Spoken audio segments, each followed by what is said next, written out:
Hey guys, welcome back to my channel. I hope आप सबके लिए ये वीडियो हेल्पफुल हो। आज के इस वीडियो में मैं आपको सेकेंड लेसन प्लान प्रोवाइड कराने वाली हूँ जो विज्ञान विषय से रिलेटेड है। और अगले आने वाले वीडियोज में मैं आपको और भी लेसन प्लान प्रोवाइड कराऊंगी जो आपके टॉपिक को कवर भी करेंगे और जो आपके सिलेबस से रिलेटेड भी होंगे। तो चलिए गाइज स्टार्ट करते हैं। Lesson plan number 2। सबसे पहले हम अपना नाम लिखते हैं, छात्राध्यापक या छात्राध्यापिका का नाम, फिर विद्यालय का नाम, फिर हम एक कॉलम बनाते हैं जिसमें दिनांक, कक्षा, विषय, कालांश और समयावधि लिखते हैं। उसके बाद हम प्रकरण लिखते हैं।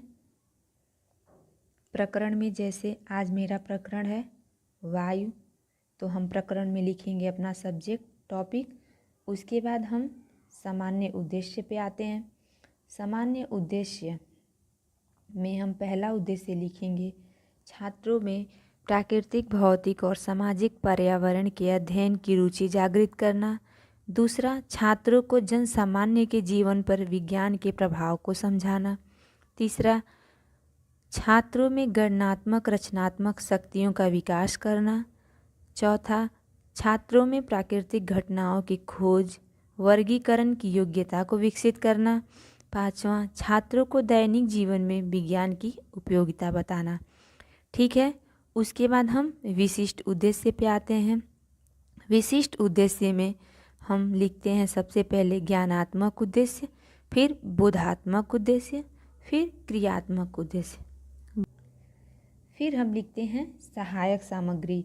सहायक सामग्री में जैसे चॉक, डस्टर, श्यामपट्ट, चार्ट पेपर, टीएलएम आदि। फिर हम उसके बाद शिक्षण विधियाँ लिखते हैं। शिक्षण विधियाँ में प्रश्नोत्तर विधि, व्याख्यान विधि, प्रदर्शन विधि या फिर हो गया आपका उदाहरण विधि। ठीक है, उसके बाद हम पूर्व ज्ञान लिखते हैं। पूर्व ज्ञान में छात्र वायु के बारे में सामान्य जानकारी रखते हैं। फिर हम प्रस्तावना प्रश्न करते हैं। प्रस्तावना प्रश्न में हम बच्चों से पूछेंगे, बच्चों हम किस ग्रह पर रहते हैं? बच्चे जवाब देंगे पृथ्वी पर। फिर सेकेंड क्वेश्चन, पृथ्वी पर कौन कौन से जीव जंतु पाए जाते हैं? बच्चे जवाब देंगे हाथी, घोड़ा, चिड़िया, कुत्ता, बिल्ली आदि। फिर हम पूछेंगे जीव जंतुओं को जीवित रहने के लिए मुख्यतः किन चीज़ों की आवश्यकता होती है? सभी बच्चे बोलेंगे हवा, पानी, भोजन। फिर हम क्वेश्चन करेंगे हवा को और किस नाम से जानते हैं?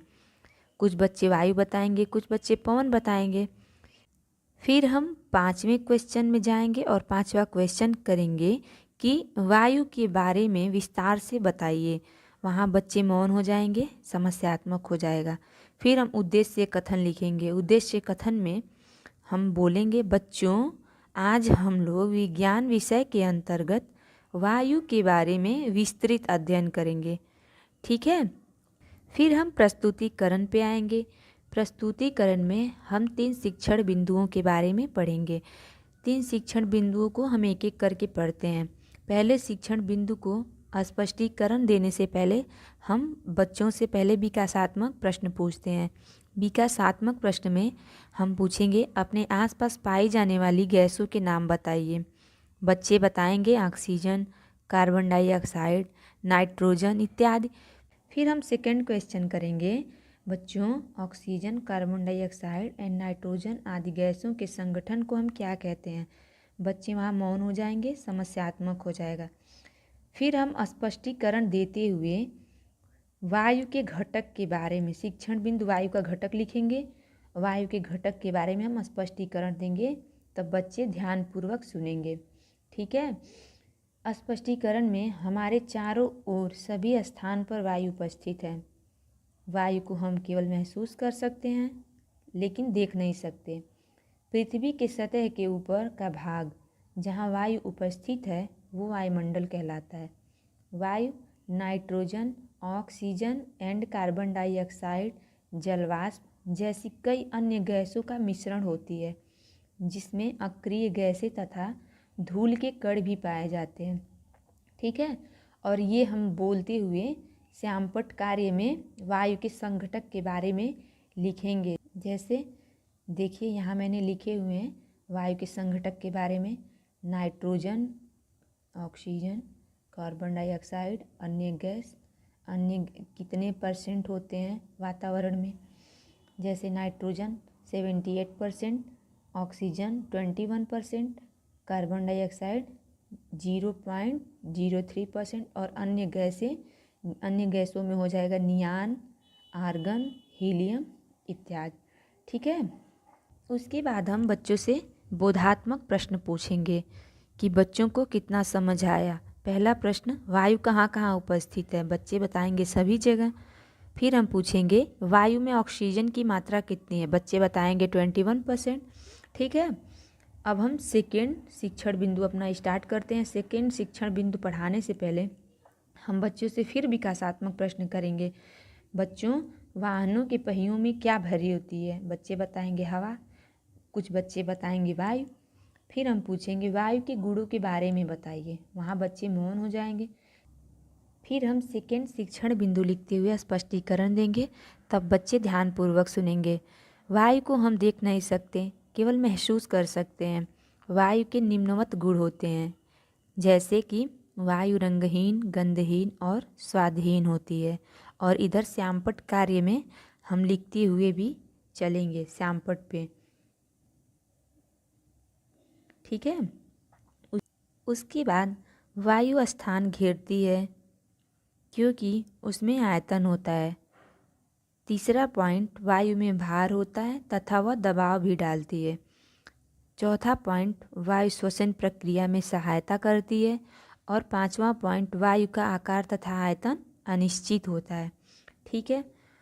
उसके बाद हम बच्चों से पुनः बोधात्मक प्रश्न करेंगे।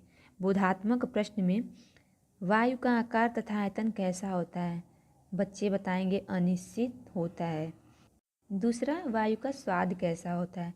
बच्चे बताएंगे स्वादहीन। ठीक है। अब हम तीसरे शिक्षण बिंदु पे जाएंगे। तीसरे शिक्षण बिंदु में जाने से पहले हम फिर से विकासात्मक प्रश्न करेंगे।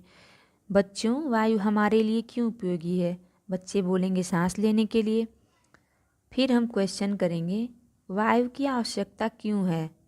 या फिर वायु की आवश्यकता को बताइए। वहाँ पे बच्चे मौन हो जाएंगे, वो समस्यात्मक हो जाएगा। और तीसरा शिक्षण बिंदु लिख के हम उसका स्पष्टीकरण देंगे। स्पष्टीकरण में वायु मनुष्य को सांस लेने में सहायता करती है। प्रायः श्वसन क्रिया में ऑक्सीजन गैस ली जाती है और कार्बन डाइऑक्साइड गैस बाहर निकाली जाती है। अब आवश्यकता में हम पॉइंट वाइज बच्चों को बताएंगे कि सभी हरे पेड़ पौधे सूर्य के प्रकाश की उपस्थिति में कार्बन डाइऑक्साइड और जल का उपयोग करके ऑक्सीजन बनाते हैं। हरे पेड़ पौधे रात्रि के समय ऑक्सीजन ग्रहण करते हैं और कार्बन डाइऑक्साइड छोड़ते हैं। फिर सेकेंड पॉइंट में गीले कपड़े सुखाने में भी वायु सहायता करती है। फिर थर्ड पॉइंट, वाहनों के टायरों में हवा भरी जाती है। फिर हम पुनरावृत्ति प्रश्न करेंगे। पुनरावृत्ति प्रश्न में हम जितना सिलेबस कवर किए हैं, जितने शिक्षण बिंदु हैं, उनमें से ही क्वेश्चन करेंगे बच्चों से। जैसे यहाँ मैंने 5 क्वेश्चंस लिखे हुए हैं। वायु में कौन कौन सी गैसें पाई जाती हैं? वायु की उपयोगिता बताइए। वायु स्थान क्यों घेरती है? वायु के गुणों के बारे में विस्तार पूर्वक समझाइए। एंड लास्ट है, हम सांस किसकी उपस्थिति के कारण लेते हैं। ठीक है। उसके बाद हम बच्चों को गृह कार्य देते हैं। गृह कार्य में हम लिखते हैं कि सभी छात्र घर से वायु के बारे में लिख कर लाएंगे। ठीक है। ये रहा गाइज आज का हमारा लेसन प्लान, जो विज्ञान विषय से रिलेटेड था, वायु। आगे का लेसन प्लान हम अगली वीडियो में डिस्कस करेंगे। अगर वीडियो आपके लिए हेल्पफुल रही हो तो चैनल को लाइक, शेयर एंड सब्सक्राइब ज़रूर कर दें। Thank you so much guys.